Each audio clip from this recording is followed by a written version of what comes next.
Welcome back to What, Why, God. And in this season, we're talking about the testimonies of God's people and his timeless truth and how he enters into situations in different people's lives. And today I have with me Corey Jefferson. He is a stellar father and husband and man. Look at him nodding, of course. Thank you.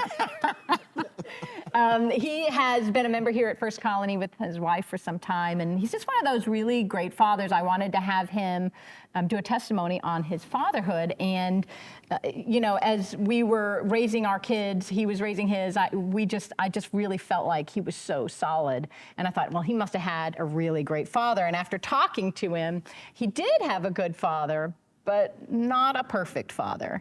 And we all have, those kinds of situations in our lives. And so anyway, I thought I would like to talk to you a little bit about being an intentionally good father. Like you wanted to change some of the decisions your dad may have made, mm-hmm. and become the kind of man that you felt your kids would need. And so let's just kind of start with that. You said you had not an idyllic upbringing, but a Christian one. Right.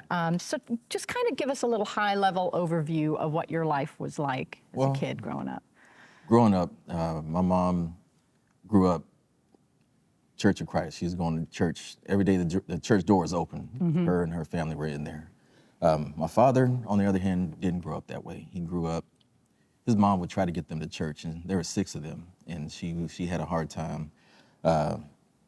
My father felt like every time he would go to church, he would get in trouble, so he really didn't want to go to church. Mm-hmm. Did he have a father in his life? He did for a short while. Okay. His father was around, but his father was very abusive. Okay. So growing up with my father, he was a little abusive too. And with me having my kids, I just wanted to make sure that cycle was broken. Yeah. And although I have my father in me, I have a lot more of Christ in me. Yeah. And having a good mother always helped out with that, helped tone down some of my dad's wrath, which was good. Yeah. And like I said, I have both my parents in me. I think that really helped factor into who I am and how I raise my kids and how I'm able to give them more grace. Yeah. So you noticed pretty early on that your parents really weren't equally yoked initially. Right? And so you said your dad didn't go to church, but then he did at some point. So tell me a little bit about that. What happened there? And that must have changed a little bit of your perspective of yoking of parents, right? It did, definitely. With my father, we had started to play football, and my dad was always fussing at the coaches and fussing at us, and my mom was like, why don't you coach them and spend some quality time with them instead of fussing out all the time? Yeah. So he started coaching us, and he coached just like he was at home. He was rough, and he was stern, and he was tough. Right. As far as, one day one Sunday morning, we're getting ready to go to church. My dad usually would stay at home and watch football. So me being the knucklehead I am, I always got in trouble because I don't know how to be quiet. So that's a favorite term of his, knucklehead. I've heard that a lot over the years. I told my mom, I said, how come Dad gets to stay home and we got to go? Mm-hmm. And my mom was like, well, from now on, your dad's going to go. So she told him, it's not fair for you to stay home and watch football when your kids like football too. And they got to go to church and you're sitting at home watching football. You need to set a better example. Although my dad was the head of the household, my mom would pick her battles, and those battles that she picked, she always won. Yeah. Well, that's actually an important lesson, is to know where you stand on certain things. And obviously your mom was pretty clear about where she stood on that. And so that's actually a really good foundation for you, your mom being in that. Yeah. And then she was always the steady one. The steady one in all the turmoil. All the turmoil. Yeah. So through all of this, God was at work. And you had some tragedies in your life, and quite a few, it's unfortunately.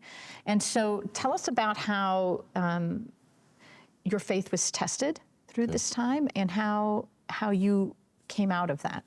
Okay. growing up in my family, we're all athletes. There's 3 of us, me, my brother, and my sister. My sister was probably the best athlete of all of us. And I say that because by the time she was a freshman and getting ready to be a freshman in high school, she was already going to be on varsity softball, basketball, and track. Wow. As a freshman. As a freshman. My brother and I didn't get to be on varsity until we were sophomores and juniors. So she would be talking trash to us.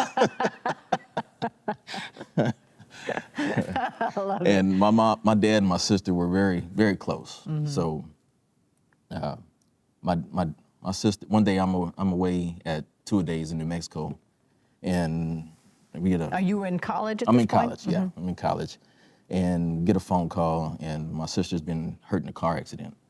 Like my dad and my sister were very, very tight. If we could say a parent loves one child more than the other, he loved my sister more than the rest of us. Yeah. He gave her a lot more grace. But, and Well, I I've don't heard think that it's happens from time to time with dads and daughters. Definitely. But I got home thinking that she had a broken leg or something, but it was something much worse, far worse. They had to take out 2/3 of her brain, and she'd be in a vegetative state for the rest of her life. And she was 13 when it happened, and she passed away at 33. Wow. But during that time kind of helped get my dad closer to God, because my sister was his heart. So during the time that she got injured, he ended up getting baptized. And that's something that my mom couldn't do, and nobody Yeah. could do, because my Yeah. dad was going to do what he wanted to do.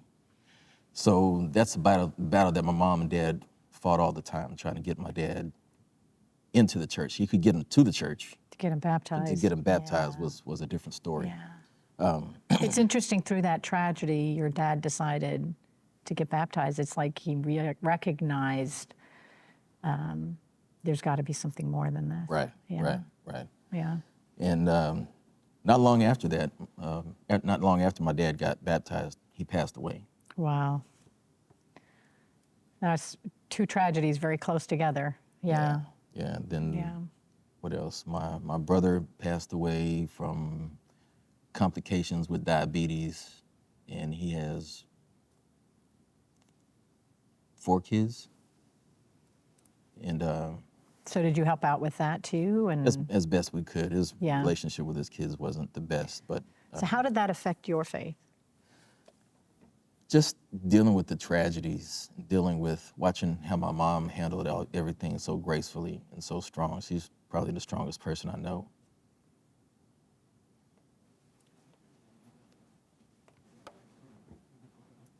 God was there in all of it. He was there. Yeah. And you tried just to see get God. No, emotional, but- that's okay. No, I love. Listen, this is the beauty of it. God is present, and your mom was so present. I just, that's beautiful. It's gonna be on YouTube. Everyone's gonna see me cry. It's not good. Actually, it's wonderful.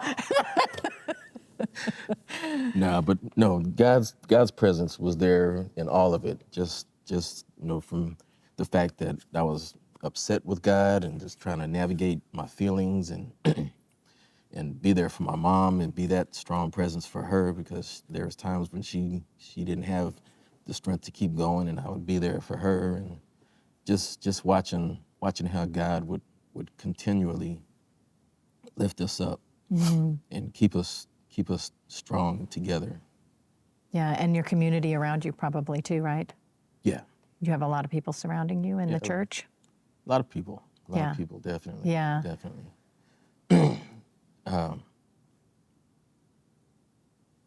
Another good thing about a good way that God helped me out was blessing me with Tamika. Yes, he did. Yes. So this obviously shaped you quite a bit. I mean, there's a lot of tragedy in your life, but then he also, as we heard, had an interesting interaction with meeting Tamika. And at some point, you're going to have to ask him when you see him, how did you meet her? I met Tamika she was an intern at the physical therapy clinic I was working at. Yeah. I thought she was cute, but I was dating somebody at the time, and we never got to date during that time. But I did get to be in charge of some of the things that she had to do at the clinic because our therapist was so busy. So one of the first things I had her do was work with the client in the pool because I wanted to see her in a bathing suit.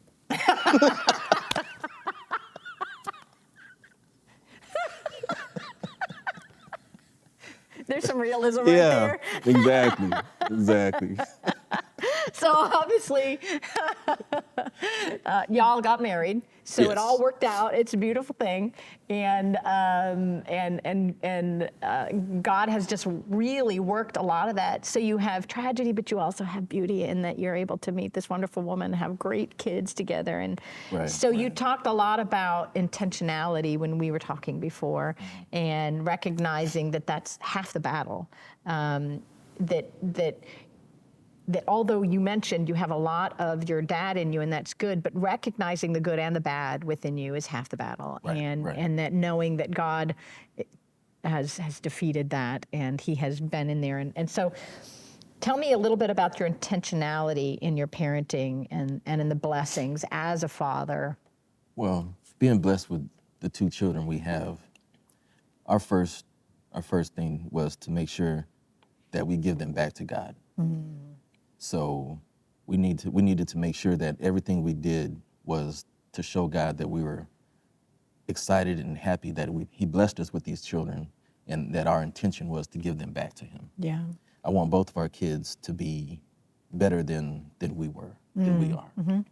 And we try to instill in them the values of Christ. And God's been blessing us. Like, for instance, Tamika was talking about the kids going to school and some of the difficulties we had. One of the blessings that we did have was being able to send the kids to Cornerstone. We didn't have the money to do that, but we were blessed enough to do it. God made a way. And That's at wonderful. the time that we were able to send them, they were really having a really difficult time in school. So those few years that we were able to send them to Cornerstone helped reinforce some of the things that we've been teaching at home. Yeah. And they weren't getting that in public school. Yeah. Yeah, I understand that. One of my girls went there, and boy, her biblical knowledge is fantastic. Oh, man. And it's a Yes. great foundation for Yes. sure. And Yeah, their it's a- biblical knowledge is still like that. You know, Yeah. Tamika and I be talking about something, and Corey will say something, and we're like, how do you know that? yeah. and that was her favorite class. Right. She loved Corey Waters. That's her favorite teacher too. So she just loved Yeah. him. That was her favorite class. So, Corey's yeah. a good guy. Yeah. So tell us a little about the blessings of this parenting and your purpose. You felt like your purpose as a husband and father. Well, my purpose as a husband and father is to always keep God first. I'm not perfect, and I make mistakes. God's grace helps cover those mistakes. Making sure that I married somebody who wanted to chase God with me was a big deal. I love that.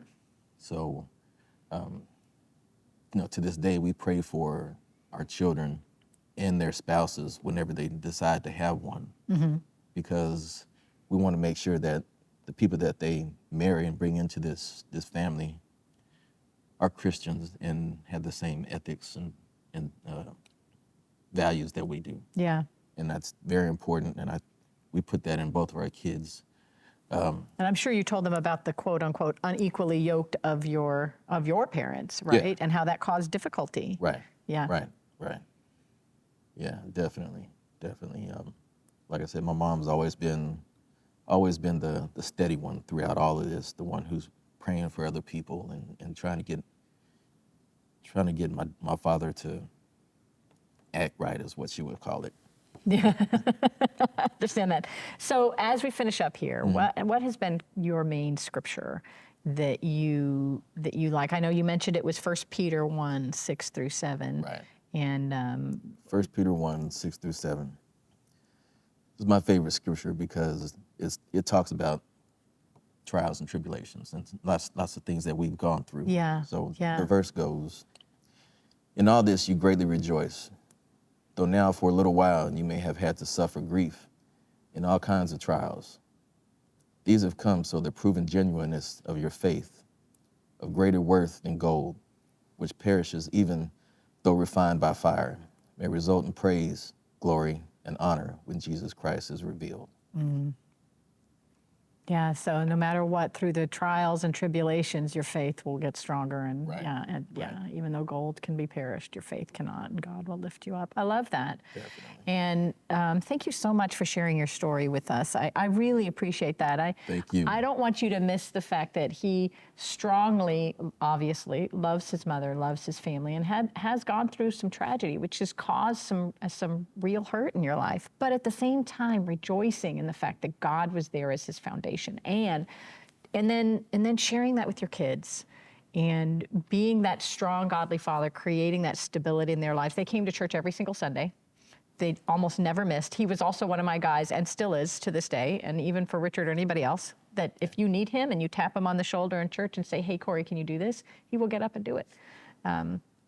He's just solid. And I think that comes through, obviously, with his children as well. They were solid, always helping out, too, and volunteering. So thank you so much for that testimony. Thank you for sharing that with us. So thank you so much for joining us today. I hope this meant something to you, to understand that sometimes people feel like they're lost in their lives and they don't have a foundation. But when you turn to God, you do, no matter what tragedy might strike. And you can make a difference in the lives of people around you and in your community by always turning to God and remembering that he is your strong and firm foundation. He will get you through anything. Thank you so much for joining us today. And I hope that you like, share, and subscribe, and that we will see you next time.